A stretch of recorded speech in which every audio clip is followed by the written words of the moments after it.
The UUM-44 SUBROC, submarine rocket, was a type of submarine-launched rocket deployed by the United States Navy as an anti-submarine weapon.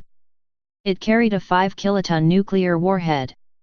Development began in 1958, with the technical evaluation being completed in 1963.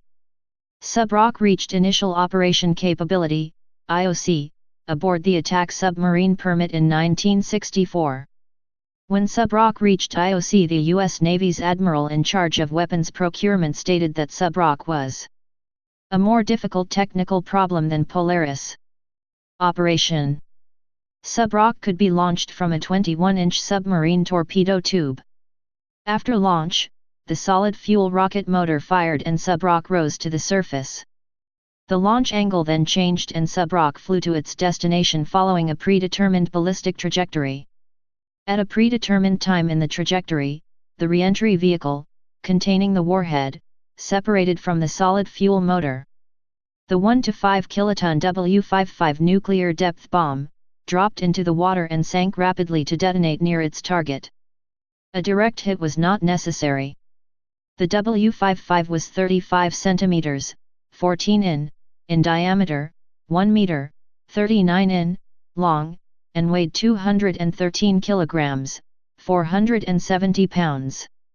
Yield was very low for a two-stage thermonuclear device and may only refer to the yield of the primary stage. Some sources suggest the W-55 evolved from the experimental bomb tested in the hardtack I-Olive nuclear test on July 22, 1958, which had a full two-stage yield estimated at 202 kilotons.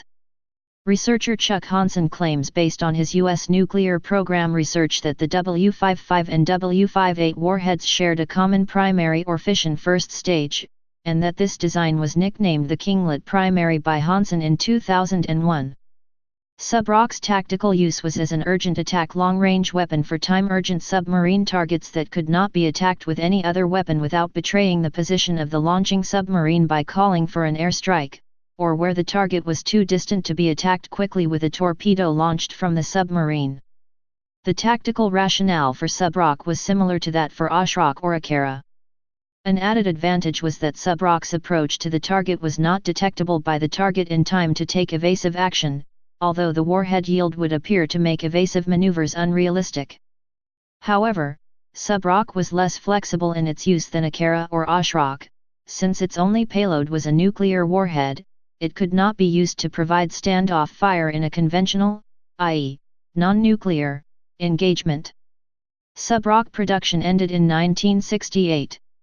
SUBROC was never used in combat, and all 285 W-55 warheads were decommissioned in 1990 following the end of the Cold War.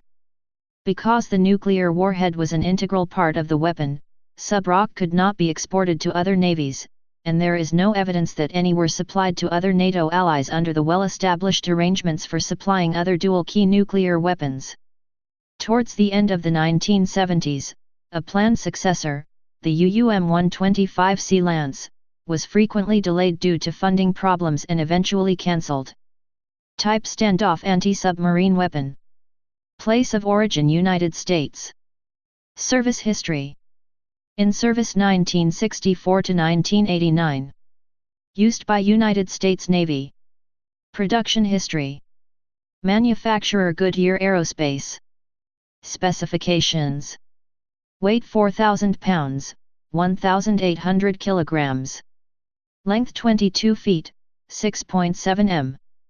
Diameter 21 in, 53 centimeters. Warhead W-55 1 to 5 kt nuclear depth bomb. Detonation. Mechanism: depth fuse. Engine: solid rocket booster. Operational range: 55 kilometers, 34 miles. Speed: subsonic. Guidance system: inertial guidance ballistic trajectory. Launch platform: submarine. Please subscribe and thanks for watching.